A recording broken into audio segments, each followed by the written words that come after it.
Hey there, my friends across the Western Pacific. It is currently the 19th of October, 2021. I hope you're having a fantastic start to your week here. And I know it's a lot cooler across much of southeastern Japan. I mean, there's some snowfall being seen across central Japan. Taiwan's been breezy and relatively dry into Luzon. A few afternoon showers possible from Manila south, all thanks to kind of the ITZZ setting up just a bit there. But all in all, generally across the Philippines, we are remaining just a bit dry here. This is courtesy of a cold surge, by the way, which is just ushering in all of this, drier air. And this is total precipitable water vapor imagery. You can just see here. And what I show here is kind of how much moisture is in the atmosphere. And across the tropics, this is really useful because I am watching just a little bit of a wave back here towards the east. And I think this could march its way west. GFS kind of wants to spin something up with this in about 300 hours out, keeping an eye on it. But it has to get through dry air and shear, which is going to be pummeling it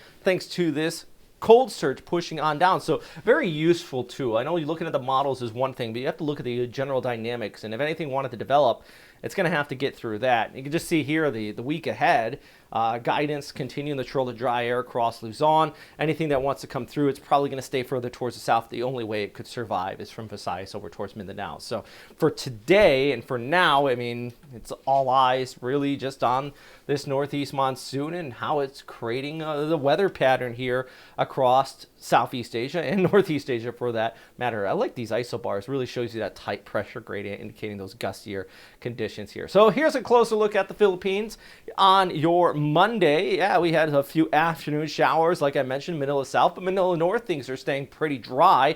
Good news. I mean, remember Baguio got the just devastating rainfall, well, from a week and a half ago. Now we're looking at much drier conditions. Here's looking ahead into Thursday. Yeah, still things a little bit dry. And then you can kind of see that little bit of troughing trying to spin its way in right there Friday into Saturday. Like I mentioned, it's from that wave further towards the east. I know there's some, I put out a whole video on this. There's some YouTube channels just screaming something's going to happen.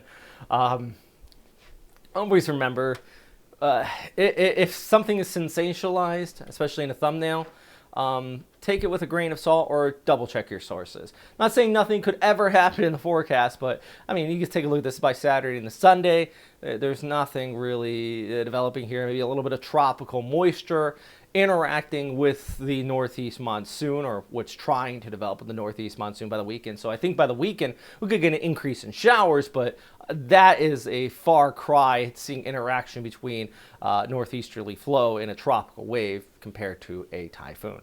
For Wednesday, afternoon showers into Cebu. I think Manila is actually going to stay mostly dry. Same with Hanoi. I know you need the drier weather out there in Vietnam, following all the severe flooding we've been seeing the last few days as well, all thanks to Lion Rock.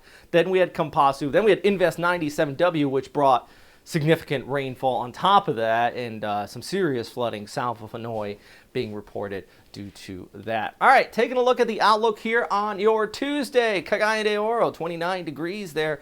You have those afternoon showers, all that cloud cover kind of keeping things on the cooler side. Same with Cebu, only at 29. Rojas at 29. Then look back towards Manila, a little bit warmer at 31. How about the higher elevations into Baguio? Yeah, this shows rainfall, but I think it's going to stay mostly dry. Maybe you get some cloud cover in there. The model is going to pick up rain even if you get one drop, but I think for the most part it's going to stay dry in the higher elevations there even. But my point is cloud cover, higher elevations, a low of 16 degrees. How about that cold surge keeping you on the autumn side out there? You get that pumpkin spice coffee, a little flannel shirts in the Philippines, right? Because boy, oh boy, it's going to feel just a bit cooler there for you. All right, here's a look at the extended outlook into Manila. Not that cool there for you, though. We're going to be looking at these temperatures into the high 20s to low 30s. Anyways, I'm meteorologist Robert Sveda. Hope you like this update. I'm going to post more. I'm definitely keeping an eye on the tropics, of course, as always, and I'll keep you posted as much as possible. All right, stay safe out there as always, and thanks for watching. Have a fantastic week.